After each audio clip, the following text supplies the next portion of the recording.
तो स्वागत है मित्रों आपका राघव मोहन पॉडकास्ट में। और आज के इस पॉडकास्ट में हम बात करेंगे उस महिला की, उस आयरन लेडी की, जिसने अपने कार्यालय अपने कार्यकाल में अपने पहले प्रधानमंत्री, महिला प्रधानमंत्री के तौर पर जो भारत का कार्यकाल पूरा करा, वो महिला जिसने युद्धकालीन परिस्थितियों में भी तमाम विश्व के अलग अलग देशों के विरुद्ध होने के बावजूद भारत को एक सुदृढ़ स्थिति में रखा और अमेरिका जैसी सुपर पावर को लोहे के चने चबा दिए। हम बात करेंगे उस आयरन लेडी की, जिस आयरन लेडी ने भारत में पहली आर्थिक इमरजेंसी लागू की और 3 साल तक उस इमरजेंसी को लागू रहने दिया। हम बात करेंगे भारत की उस महिला के बारे में जिस महिला ने पहली बार चुनाव के अंदर धांधली का आरोप सहा और फिर जीतकर दोबारा प्रधानमंत्री की कुर्सी संभाली। हम उसी महिला के बारे में बात कर रहे हैं मित्रों, जिसका अंत एक बुरे और आकस्मिक मृत्यु के साथ हुआ। उस महिला, जिस महिला ने जिस समय जिस लोगों पर सबसे ज्यादा भरोसा जताया, बाद में वही लोग उनकी मृत्यु का कारण बने। तो हम बात करते हैं आज श्रीमती इंदिरा गांधी की, भारत की पहली महिला प्रधानमंत्री, भारत की पहली महिला विदेश मंत्री।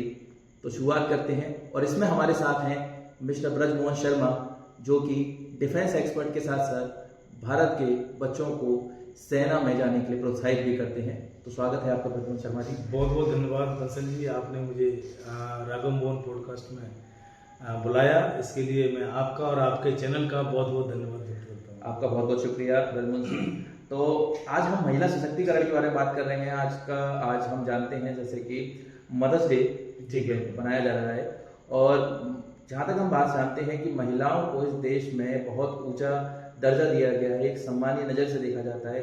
अगर हम विश्व स्तरीय में बात करें तो महिलाओं का सम्मान जिस तरीके से भारत में होता है, विश्व में उस तरीके से शायद वो सम्मान नहीं मिलता।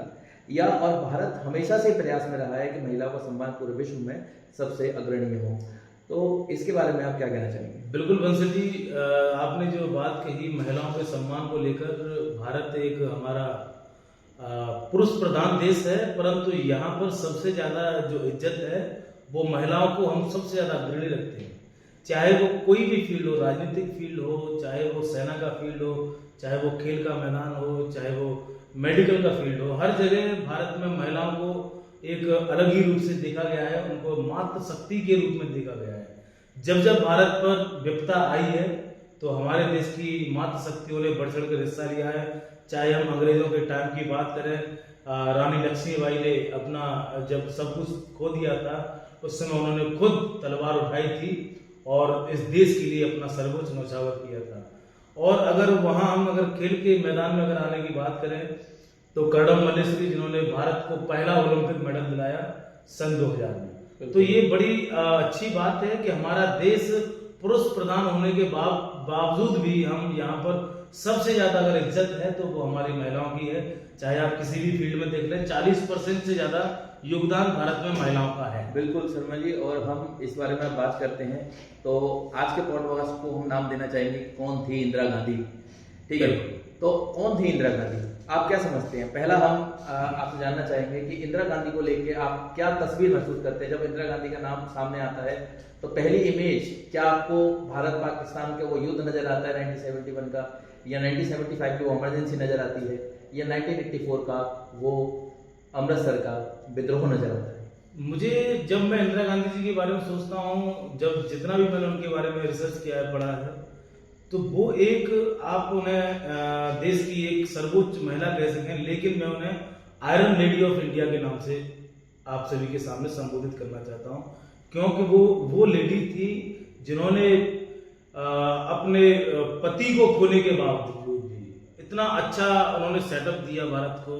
चाहे वो 71 का युद्ध हो, पाकिस्तान हम लोग अगर आज भी देख रहे हैं, जो पहलगाम जो हमला किया उसके बाद आज भी जो युद्ध चल रहा है, हम लोग उसी के सिलसिले में आज 71 के ऊपर बात करने के लिए आए।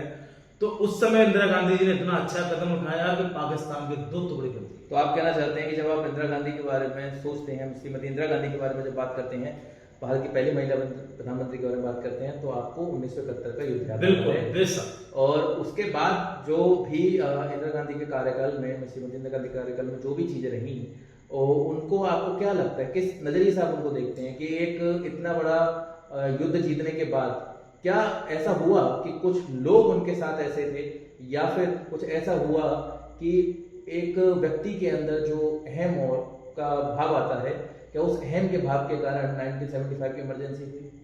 कहीं ना कहीं आपके जो शब्द थे कि अहम के कारण, बिल्कुल जब सत्ता में व्यक्ति लंबे समय तक रहता है तो कहीं ना कहीं उसे अभाव और मैं की भावना उसके अंदर प्रकट हो जाती है, उसके अंदर थोड़ी सी मनुष्यता कहीं ना कहीं कम हो जाती है।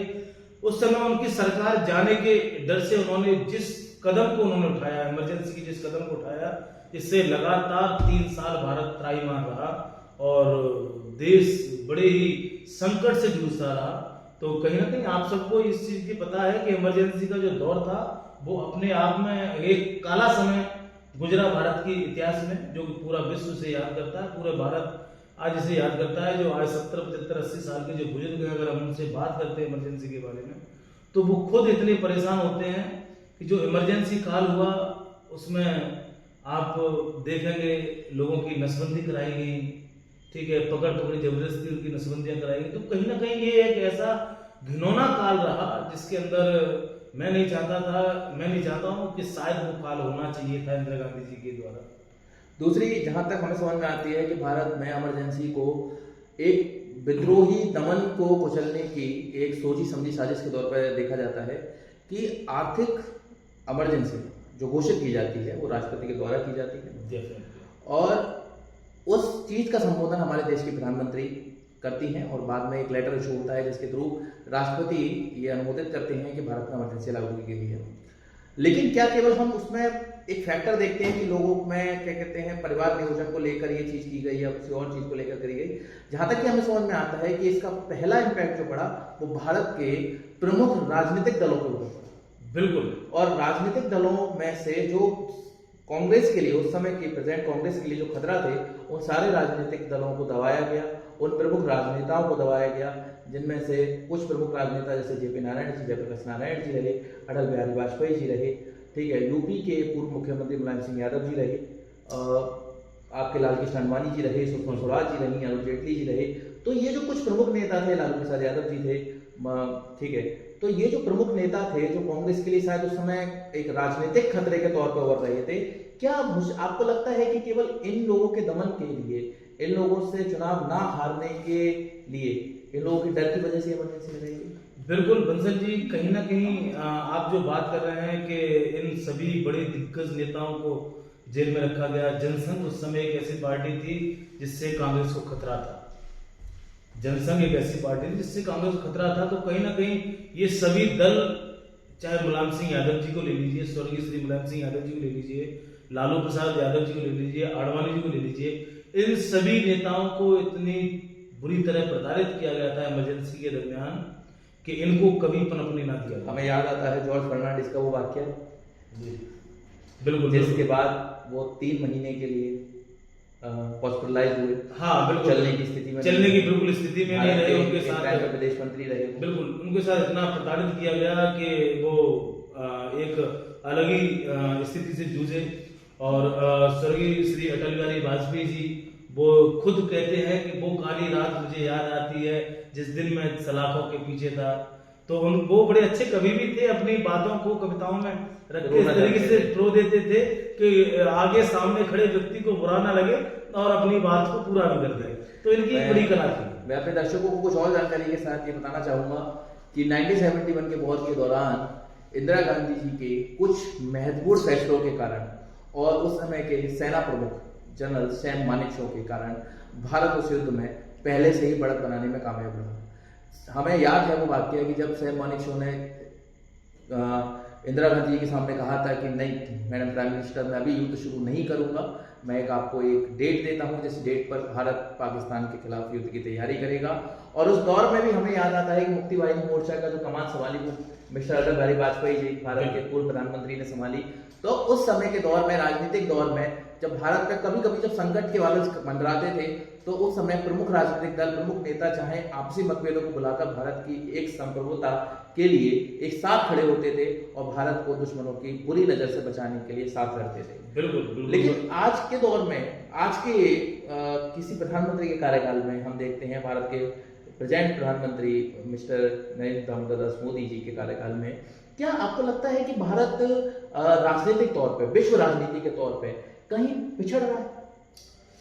देखिए, अगर मायने रखा जाए कि 2014 के बाद जब से मोदी जी सरकार जो संभाली है, उस समय तक मैं समझता हूं कि जो प्रधानमंत्री जी थे हमारे स्वर्गीय श्री जो सरदार जी हमारे थे, कहीं ना कहीं मनमोहन सिंह जी, कहीं ना कहीं मैं समझता हूं उनको जनता कहती है कि बोलने नहीं दिया गया, लेकिन आज के जो प्रधानमंत्री हैं वो खुल के बात करते हैं। और आप अगर देखें मीडिया के माध्यम से, अगर उनके स्वयं के ट्विटर हैंडल से, फेसबुक पेज, इंस्टा से, कि वो जहां भी जाते हैं वहां अपनी एक अलग छाप छोड़कर आते हैं। देखिए, आपकी बात पर हम सहमति जताते हैं, लेकिन क्या केवल ट्विटर हैंडल पर बात करने से, क्या सर्व सामाजिक तौर पर अपनी बात रखने में से क्या वो चीजें देश में बदलाव आ सकता है? क्या वो राजनीतिक स्तर पर बदलाव आ सकता है? क्योंकि जब हम उस दौर को देखते हैं, जब हम पीवी नरसिम्हा की सरकार को देखते हैं, जिस समय भारत एक बुरी आर्थिक परिस्थिति से गुजर रहा था, तो यही मनमोहन सिंह जी थे जिन्होंने यूनाइटेड नेशन में जाकर भारत की अर्थव्यवस्था को बात रखी और भारत को बैंकरप्ट होने से बचाया था। बिल्कुल, मैं अर्थव्यवस्था के बारे में थोड़ी सी बाद में बात करूंगा, लेकिन अभी फिलहाल मैं आपको एक चीज बताऊं कि 2025 में जो हमारा पाकिस्तान और हिंदुस्तान के बीच जो मुठभेड़ चल रही है, थोड़ा सा बाहर चल रहा है, उसमें शायद अगर आपने महसूस किया हो कि भारत के साथ इस समय पूरा विश्व, पाकिस्तान के साथ सिर्फ 2 कंट्री है, वो चाइना और तुर्की। लेकिन क्या समस्या है कि पाकिस्तान अभी भी सीज फायर का उल्लंघन कर रहा है? देखिए, हम यहाँ पर इस